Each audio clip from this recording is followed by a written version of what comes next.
muchos meses antes de que los ciudadanos vayan a votar, las encuestas llenan la conversación pública. Es casi un género literario de ficción con el que nos entretenemos hasta la hora de la verdad, hasta la hora de los hechos. ¿Por qué hay que desconfiar de las encuestas? Responde un encuestador de Taquión, director de Taquión, Sergio Doval. Muchísimas gracias por estar aquí.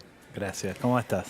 Muy bien, Sergio, hay un lugar común que dice que a esta altura de la cuestión, a tantos meses por delante de las elecciones, las encuestas se tratan más de operaciones de los candidatos para instalar distintas lecturas favorables que de evidencia real acerca de qué puede pasar en el futuro. ¿Cómo lo ves? La verdad es que sí. Eso obviamente existe de candidatos que quieren plantear el escenario subiéndose el precio con encuestas en cualquiera. O sea, un concejal cuando define que quiere renovar o alguien nuevo que quiera aparecer.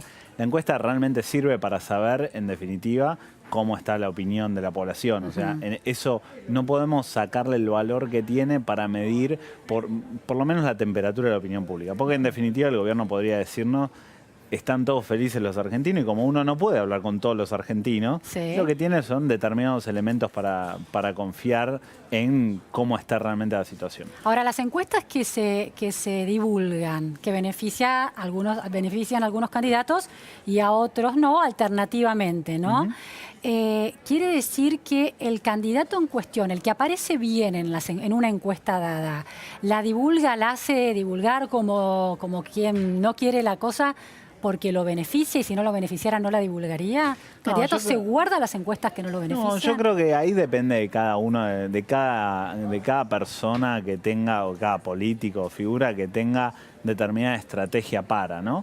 Lo que sí está claro es que las encuestas que se divulgan generalmente no son aquellas que son pagas por un cliente desde las firmas. O sea, cuando Taquión difunde encuestas, son encuestas que nosotros realizamos para entender más allá de lo que nuestros clientes nos piden, cómo está la situación. Supongamos que uno de los precandidatos les pide a ustedes una encuesta y no sale bien plantado. Esa encuesta no la conoce nadie nada más que el candidato. Probablemente suceda eso.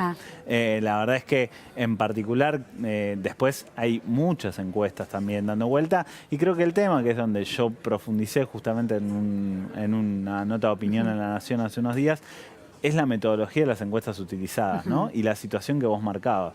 Hay que entender primero que la gente no está en la elección. O sea, de que esta elección, que nosotros estamos hablando de un montón de cosas que la gente no tiene, y la gente, digo, la gran mayoría de la gente, no tiene idea.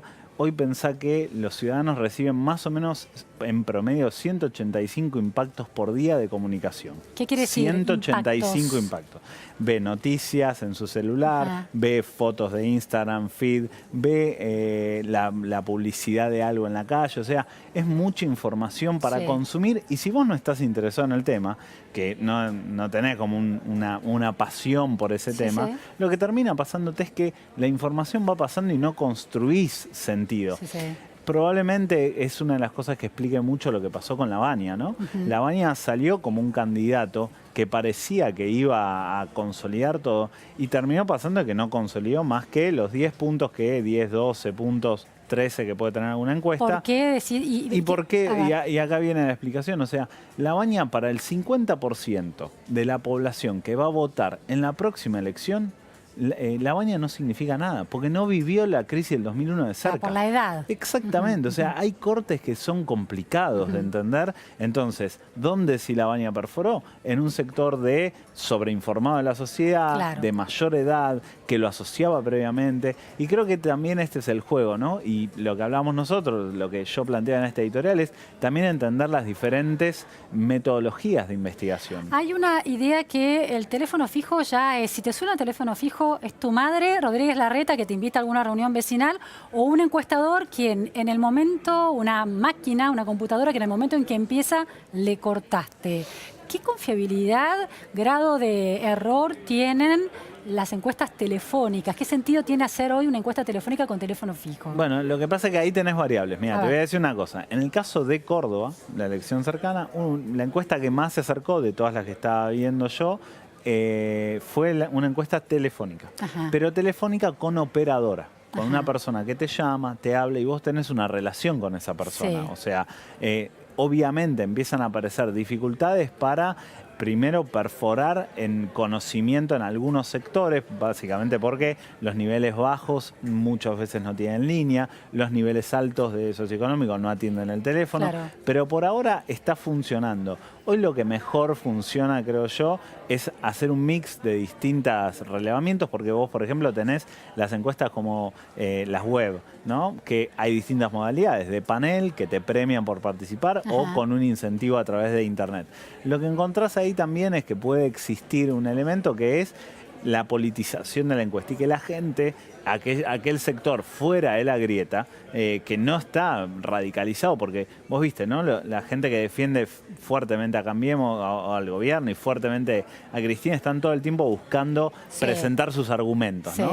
Y también porque ellos mismos se explican en base a la destrucción del otro o la desaparición del otro. Es decir, Entonces, se produce un sesgo porque los que contestan con ganas pertenecen a uno de los polos de la grieta. Exactamente, que eso sucede con las encuestas donde no hay una relación directa con el encuestado, que cuando vos una persona te llama y te habla por teléfono, el primer sesgo lo tenés, ¿querés participar o no? Ahí desaparece. Claro. Ahora, cuando una persona empieza, hay cuestiones políticamente correctas y de hábitos sociales que, pobre pibe, me está haciendo una encuesta, le respondo Ahora, igual. Sergio, vos como encuestador, ¿has visto un crecimiento de la barrera de acceso a quien atiende el teléfono? Quiere decir, ¿te cortan más rápido el teléfono que antes? No, lo que te pasa, nosotros utilizamos 3 metodologías.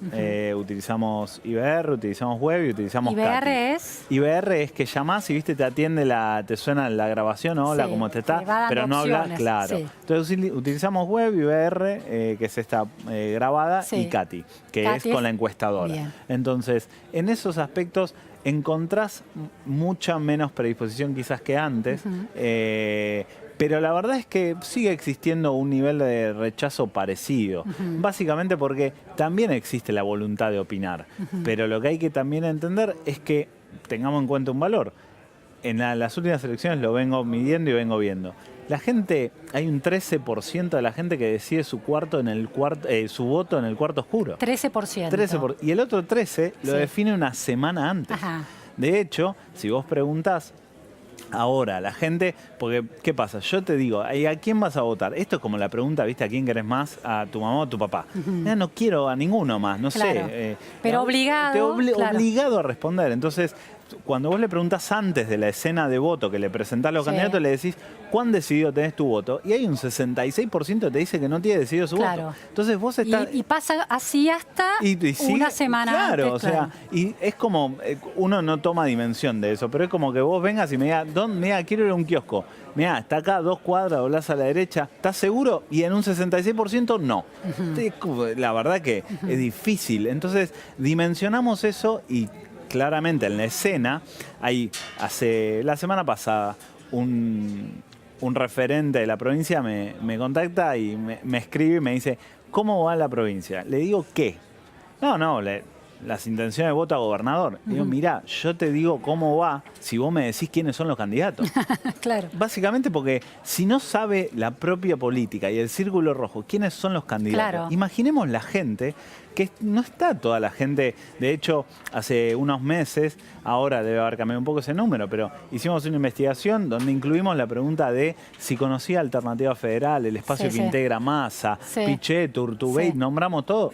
El 75% no lo conocía. conocía. Entonces, lo que tenemos hoy es una información que hay que tomarla con pinzas. Yo creo que los datos que más pueden explicar la situación es probablemente la mala imagen del gobierno, el miedo de... Sí, la imagen es mucho más creíble en términos de datos que intención de voto a un candidato. Sí, a ver, que tampoco hay que comprarse la imagen que se traslada a voto. La gente puede votar. No, pero digo, a ver, como una referencia a cómo claro, viene la cosa. O si sea, vamos a conversar sobre algo, tiene más sentido conversar sobre imágenes positivas y negativas que sobre intención de voto, que todavía y está muy lejos porque ni siquiera hay candidatos. Claro, y sobre sensibilidades, porque a ver, le podés preguntar a la gente qué te genera más miedo, qué Claro. te genera más temor. Claro. Sobre cuestiones relativas, o sea, cuál es la imagen de Cristina Kirchner, Claro. si su techo va creciendo.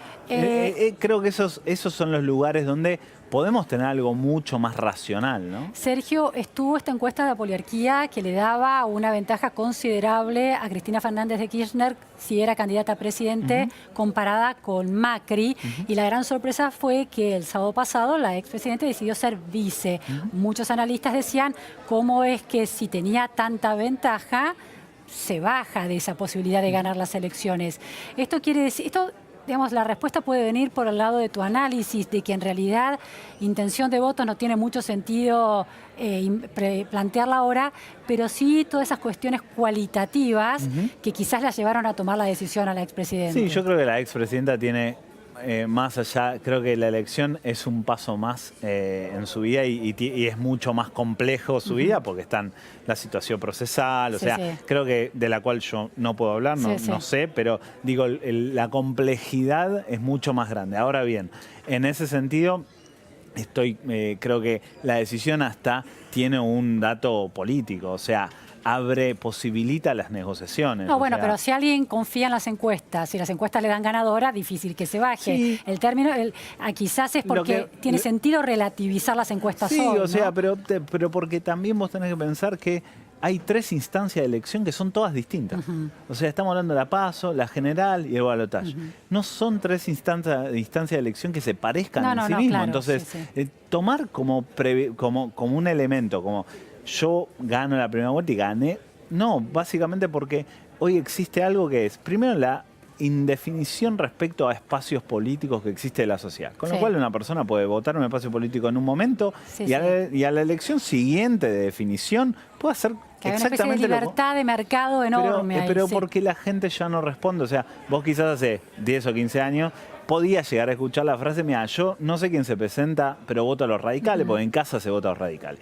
Eso se acabó. Y el mejor ejemplo lo tuvimos el año pasado con la discusión sobre la legalización del aborto. Los chicos convencían a los padres. O sea, ahí existe una libertad, que es esta cuestión de veo lo que quiero y no lo que quieren que vea, que permite mucho más elegir cuestiones que impacten sobre uno. Claro está también, aparecen fenómenos, ¿no? Porque si vos ves en los jóvenes, la expresidenta tiene un volumen interesante, pero también lo tiene ahí en ese sector Espert, Milei. Claro. ¿Por qué? Porque son personas antisistema, los dos, desde lugares totalmente distintos y concepciones distintas, que quieren romper lo establecido. Situaciones que en los jóvenes se dan. Entonces, cuando vos vas viendo esas cosas, es complicado y además la expresidenta también sabe cómo le van a jugar, porque el gobierno lo tiene claro.